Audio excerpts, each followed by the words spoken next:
Bismillahirrahmanirrahim. Assalamualaikum warahmatullahi wabarakatuh. Perkenalkan, nama saya Oktavia Anggorawati dengan NIM K43180446 dari kelas B. Di sini saya ingin mempresentasikan mengenai polyembrioni pada Commiphora wicti. Mengenai referensinya sendiri nanti akan diterangkan pada bagian akhir slide PPT. Jadi, mari kita mulai. Yang pertama adalah apa itu polyembrioni. Polyembrioni merupakan suatu embrio yang mempunyai kecenderungan adanya lebih dari satu embrio di dalam satu biji.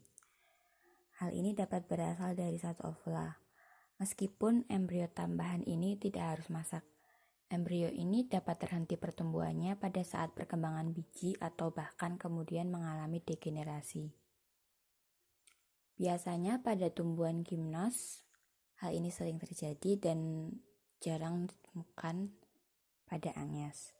Untuk Angias sendiri ada alasannya terjadi. Yang pertama adalah pembelahan embrio pada pembelahan embrio yang sudah ada. Lalu embrio berasal dari sel-sel dalam kandung lembaga selain sel telur yang dibuahi. Lalu ada juga karena terbentuk kandung lembaga yang banyak dalam satu ovum. Dan yang terakhir adalah aktivitas sel-sel sporofik pada ovum. Berikut merupakan gambar untuk morfologi tanamannya.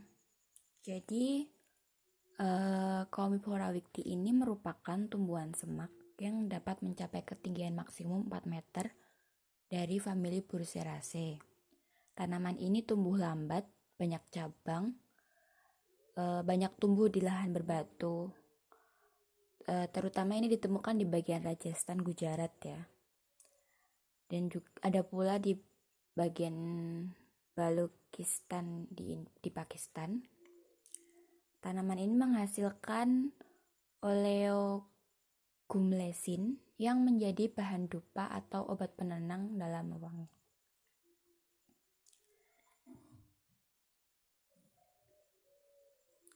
Berikut merupakan diagram, semacam gambar. Di sini ada keterangannya. Untuk bagian nukleus yang berwarna apa, nuclear endosperm, cellular endosperm, dan embrio. Dapat dilihat pada poin E. Yang E ini merupakan nuklear endosperm bebas, dan pada bagian F itu dapat dilihat adanya 2 embrio muda di bagian mikropil nucleus. Untuk gambar G sampai K sendiri itu merupakan tahap rekonstruksi selanjutnya dari berbagai serial untuk menunjukkan endosperm seluler dan diferensiasi serta pengembangan banyak nuclear embrio.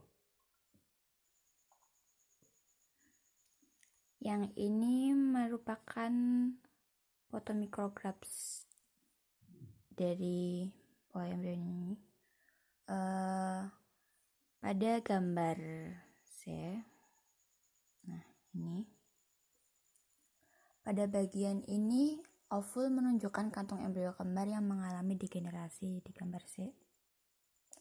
Lalu pada bagian E itu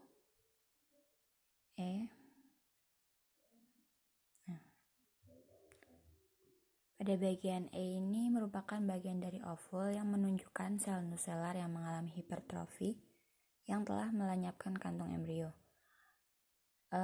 Panah ini menunjukkan posisi kantung embrio. Dan ovula tersebut mengalami degenerasi pada tahap awal.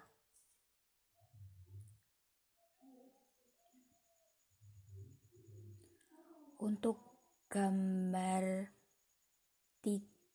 G sampai J sendiri ini menunjukkan bahwa pada 50% dari biji ini sel-sel endosperm itu menjadi hipertrofi dan vakuolat, menunjukkan timbulnya disintegrasi. Biji pada endosperm yang mengalami ini biasanya mengalami pembatalan pada kemudian. atau degenerasi. Selama pematangan benih nucellus dan endosperm ini dikonsumsi dan embrio mengisi seluruh benih. Kotiledonnya itu biasanya 2 atau kadang-kadang 3 berukuran besar dan berkerut. Ini menunjukkan adanya saluran resin yang dilapisi oleh lapisan epitel. Buah-buahan berwarna merah ketika matang penuh dan biasanya pada buahnya itu terdapat 3 atau 4 bilik. Hanya sekitar 50% dari buah-buahan yang diperiksa itu mengandung benih matang. Sisanya itu merupakan benih kosong atau yang batal berkembang. Diseksi biji dan buah-buahan dewasa umumnya menunjukkan adanya embrio kembar pada tahap perkembangan yang sama. Ini merupakan gambar dari biji polyembrioni yang berhasil ditumbuhkan. Jadi tanamannya itu bukan cuma 1 yang keluar, tapi bisa 2, ada yang 3, dan ini bahkan ada yang 4. Yang E ini menunjukkan ada 4, F ada 3, dan G ini menunjukkan 2. Nah, berikut merupakan daftar pustaka dari presentasi kali ini. Tapi sumber paling utama yaitu yang